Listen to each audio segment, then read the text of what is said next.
અમદાવાદના વિવિધ વિસ્તારોની અંદર ધોધમાર વરસાદ વરસવાનું શરૂ થયું છે। પશ્ચિમ ઝોનમાં વરસાદની શરૂઆત થઈ।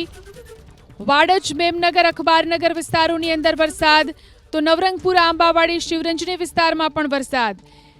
દિવસભર વરસાદી વાતાવરણ બાદ સાંજે વરસાદનું આગમન થયું। વધુ જાણકારી મેળવી અમારા સંવાદદાતા કુશાંગ ફોન લાઈનથી જોડાયા છે।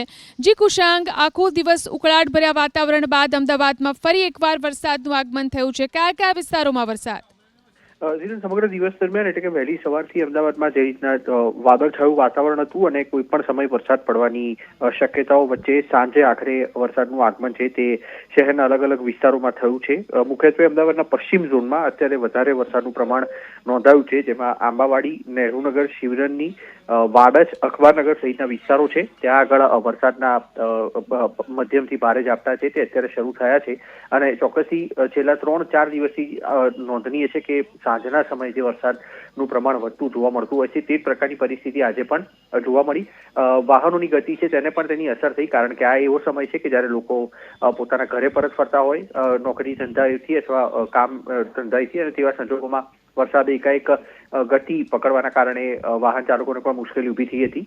ધુમ્મસ ભરેલું વાતાવરણ છે તે જોવા મળ્યું હતું, જેના કારણે ઝીરો વિઝિબિલિટી છે તે પણ સર્જાઈ હતી અને વાહન ચાલકોએ પોતાના વાહનો હંકારીને ચલાવવા પડે તે પ્રકારની સ્થિતિ જોવા મળી હતી। કેટલાક સ્થળો પર એ પ્રકારે પણ દ્રશ્યો જોવા મળ્યા હતા કે વરસાદના પાણીથી બચવા માટે લોકોએ છતનો અથવા વૃક્ષનો કે બસ સ્ટેન્ડનો સહારો લેવો પડ્યો હોય, કારણ કે એકાએક વરસાદ શરૂ થયો હતો અને તેના કારણે થઈને હવામાન વિભાગે જે આગાહી કરી હતી તે ધ્યાનમાં રાખીને વરસાદનું જે આગમન છે તે અમદાવાદના પશ્ચિમ ઝોનમાં હાલ તો નોંધાયેલું જોવા મળી રહ્યું છે। આ સિવાય ઉત્તર પશ્ચિમ અને દક્ષિણ પશ્ચિમ ઝોનમાં પણ વરસાદનું ઓછું પ્રમાણ છે તે નોંધાયું છે, જ્યાં સાંજ સુધીમાં આવી શકે તે પ્રકારનું અમદાવાદ મહાનગરપાલિકા અને સીડેક એજન્સી છે તેનું અનુમાન છે।